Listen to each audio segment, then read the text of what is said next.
Okay, topic po natin, mga top 10 not so healthy foods na hilig ng kababayan natin. Tapos mamaya tuturo ko rin yung mga top 10 healthiest Pinoy foods. Akin lang naman itong listahan, no? Pero ibig ko sabihin, pag healthiest food, mas marami pwede kainin.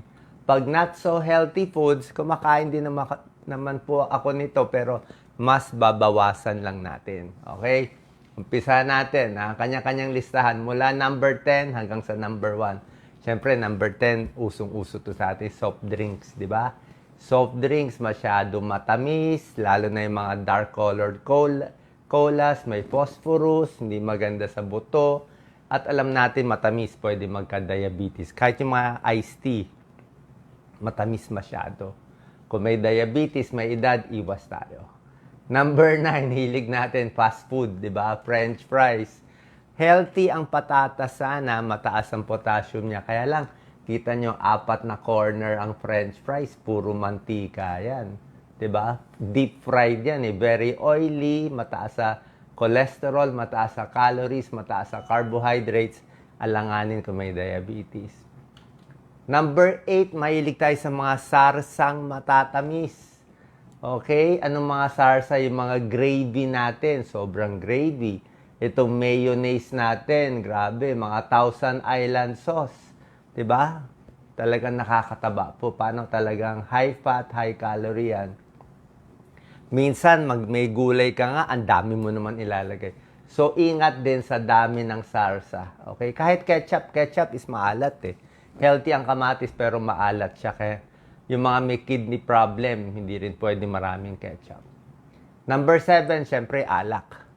Okay? Mahilig ang mga Pilipino sa alak. Ang problema, pag sobra daming alak, risk sa liver cancer, liver cirrhosis, stomach ulcer, oral cancer, pati sa utak, depression, abuso, aksidente, lahat na ng problema. Number 6, paborito nating mga sitserya. Okay, lahat na bibili sa karinderya, di ba? O sa mga sari-sari store. Maalat na, matamis, may betchin pa yan.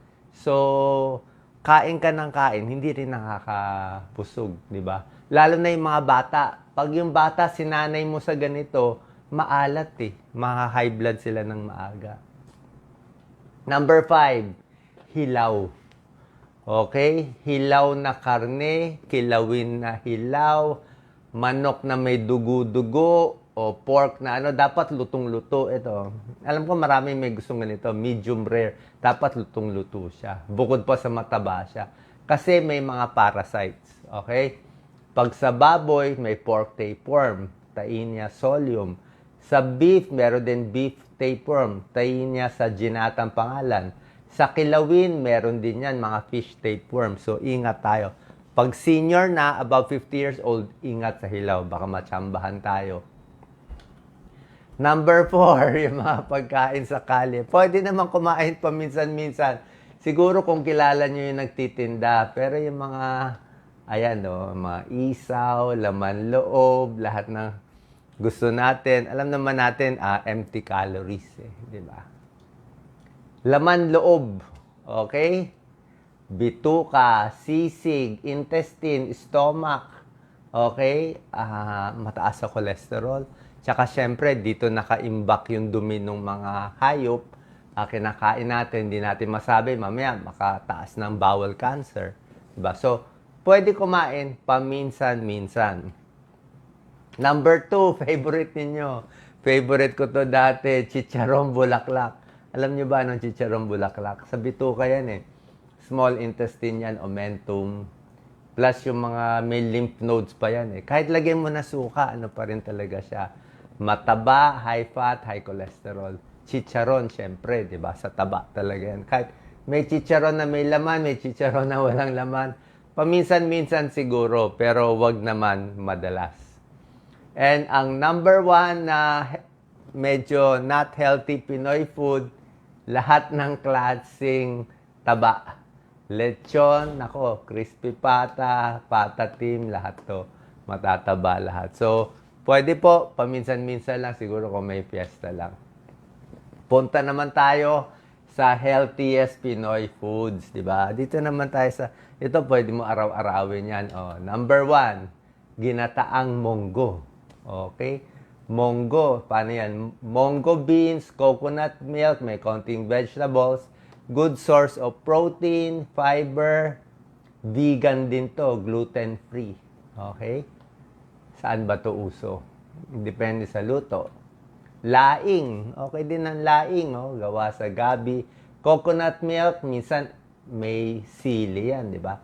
High protein. Maraming vitamins. Maraming minerals. Gulay yan. Mataas sa fiber. Good for constipation. Good for digestion. Huwag lang masyado maalat ang gawa. Ayoko lang kung masyado maalat. Number 3, pinakbet. Okay? Pinakbet. Saan ba to? Ilocos region, pero kahit saan naman may pakbet eh. Maraming vitamins and minerals, sari-saring gulay. Ako gusto ko dito, may ampalaya. Okay? May talong, may okra, may string beans, may tomato. So, depende sa halo ninyo. Siguro bawasan lang yung bagoong o shrimp paste na nilalagay. May kalabasa pa. So, pwedeng-pwede yan. Ayoko lang yung masyado maalat. Next, tinolang manok, nilagang manok, di ba? Siyempre, para sa sipon, para sa ubo, may papaya pa, may ginger, may onions, napaka-healthy. Okay? Pampalakas, lalo na sa may sakit. Good source of potassium, protein, and vitamins. Malunggay, di ba? Kahit anong lutong malunggay dish. Di ba? Malunggay, para sa buntis, pampataas ng iron, marami siyang calcium. Siyempre, yung lasa lang, hindi ganun kasarap. Pero pag dinamihan mo ang malunggay, maraming luto pwede. Sa nababasa ko, uso daw sa Pampanga, Bulacan, Nueva Ecija, yung ganitong klase luto ng malunggay. Mabilis itanim. Lumpiang ubod, yan ang gusto ko. Di ba? Yan ang the best, di ba? Ang gawa pala nito, rice flour pala to eh. Rice flour and water, tapos na deep fry. Tapos itong lumpiang ubod niya, ano to? Ubod, carrots, onions, ano to? Palm heart. May gulay, yung iba may hipon, tapos may konting matamis na sarsa. Prito. Gisa lang. Ginigisa lang siya. Oh, hindi, yung balot. Hindi rin. Pinrito. Okay, ginigisa lang siya. Fresh siya, fresh. Sinigang na isda, sinigang na bangus. O, pwede rin yan. So, fish, vegetables, tamarind, maraming klaseng isda pwede gawing sinigang. Meron siyang okra, meron siyang kangkong, meron siyang green beans, favorite natin. Okay? Pwedeng kamyas, pwedeng sampalok, kung ano man gusto natin ihalo. Ginisang sitaw, stir-fried, okay? Tender crisp.